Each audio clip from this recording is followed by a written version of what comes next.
The October 7th attack by Hamas of Palestine on the tiny but sophisticated nation of Israel cannot be washed away nor forgotten very quickly. This is Militano.com and I am your humble host, Tony.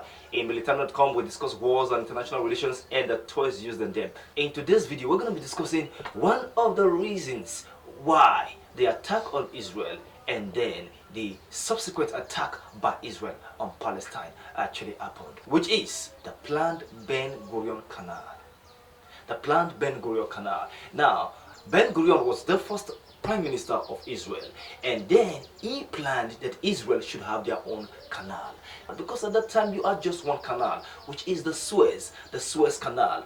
That canal is the only passage between Europe and the Middle East. All the oil from the Middle East to Europe passes through the Suez Canal, and that brings about a whole lot of business, as 18% of the world's maritime passes through the Suez Canal. And so a whole lot of economic gains was going to Egypt. And so Ben Gurion had a dream of having a canal in Israel. Since they are neighbors, they can also dive into the same business and make money. At the time, it was just for the business. The Ben Gurion Canal is a planned project by Israel to build a canal to connect the Gulf of Aqaba in the Mediterranean. Now, this project is an economic hub, money spinning, and then a bragging right to boat. But first, why this canal? Because all the ships and maritime materials from the Middle East to Europe has just one passage to pass, which is the Suez Canal. So, Ben Gurion, the father of modern Israel, had a dream of diving into this business to make some more money for the young nation of Israel. And so, for him at that time, it was merely business. But then there were hurdles. But first, let us take a look at the Suez Canal and then examine why the Ben Gurion Canal over time has become a must, from just a mere dream, now a must for the Israeli nation. Number one, the Suez Canal is the only canal that grants passage to 12% of the world's ships, and that means 18,000 ships a year. All the ships from the Middle East to the Mediterranean passes through this canal, granting passage for ships from the Middle East to Europe. Now, the nation of Egypt owns and operates the Suez Canal. Remember that they are neighbors with the nation of Israel. But it was once owned by the French investors who owned half the stocks, and the Egyptian president Saad Pasha held the other half. But then, cash crisis made the Egyptian president to sell his own half to the British. So, at the time, was owned by half by British and the other half by the French. But the Egyptian president in 1956 overturned this concession and transferred the management to the state-owned Canal Authority. And this sparked the Second Arab-Israel War. The same day the canal was nationalized, Egypt closed the Straits of Tiran to all Israeli ships.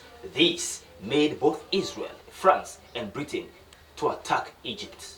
Now, because of all this crisis, it became very necessary for the Israeli authority to visit the dreams of the fathers, and that is to have an alternative canal to the Egyptian Suez Canal. Now, the Ben Gurion Canal was proposed to be larger than the Suez Canal, twice as large as the Suez Canal.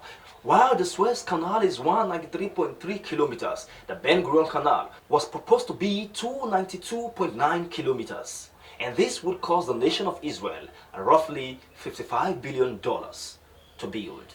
It will give the Israeli nation an enormous influence over the global supply routes for oil, grain, and shipping. The Ben Gurion Canal was not just going to be an artificial infrastructural marvel, but would be in global maritime trade dynamics. Significantly larger than the Suez Canal, it will usher in a new age of maritime efficiency, accommodating a significantly larger amount of ships every year, because it was going to be built on another terrain than the sands in the Suez. Now, this would have allowed vessels to transit in opposite directions, one going and one coming at the same time, unlike the Suez Canal that is just one at a time. This project isn't just a logistical enhancement. It was going to be a profound assertion of Israel's intentions to become a fulcrum of global maritime. With the Suez Canal setting a new record of an annual revenue of $9.4 billion in 2023, this shift isn't merely about diversifying revenue streams. It's an overt strategy to reorient the balance of power as well.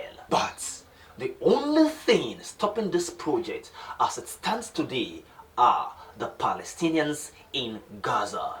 Leveling Gaza will enable the canal planners to literally cut corners by diverting the canal straight through the middle of the territory, which is to say that the planned canal passes directly through Gaza.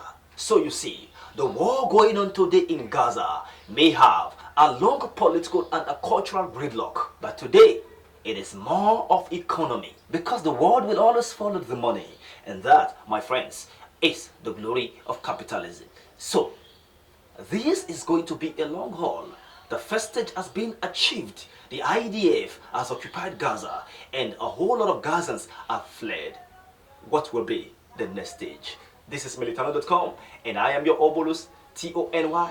If you have not subscribed to this channel, please do and share this video. Until I come away again next week with another very scintillating video, remember what we always say here, that wars are senseless and peace is always priceless. For me to you, it is. Bye.